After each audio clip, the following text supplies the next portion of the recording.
അങ്ങനെ നമ്മുടെ ചക്കക്കുരു മുട്ടായി റെഡി ആയിട്ടുണ്ട്. നല്ല ക്രിസ്പി ആയിട്ടുള്ള സാധനമാണ്. എങ്ങനെ ഉണ്ടെന്ന് പറ. പെറോട്ടയ്ക്ക് മാവ് കുഴയ്ക്കുന്ന പോലെ ഇത് മാവ് നേരെ കുഴച്ചെടുക്കണം. അതേപോലെ ചെറിയ ബോളായിട്ട് ഇങ്ങനെ ചെറുതായിട്ട് പിടിക്കുക. എന്നിട്ട് ഇത് എണ്ണയിലിട്ട് മൂപ്പിച്ചെടുക്കാം. ഇത് നമ്മുടെ ഒരു ഫ്രൈ പാൻ വെച്ചിട്ടുണ്ട്. അതിലേക്ക് കുറച്ച് പഞ്ചസാര ഇടാം. കുറച്ച്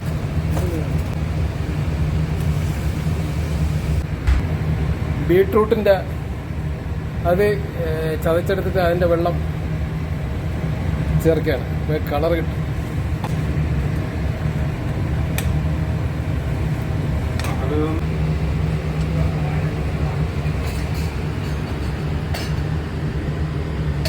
ഇത് എണ്ണയിൽ മൂത്ത് വന്നിട്ടുണ്ട്. അത് നമുക്ക് കോരി ഒരു പാത്രത്തിൽ വയ്ക്കാം.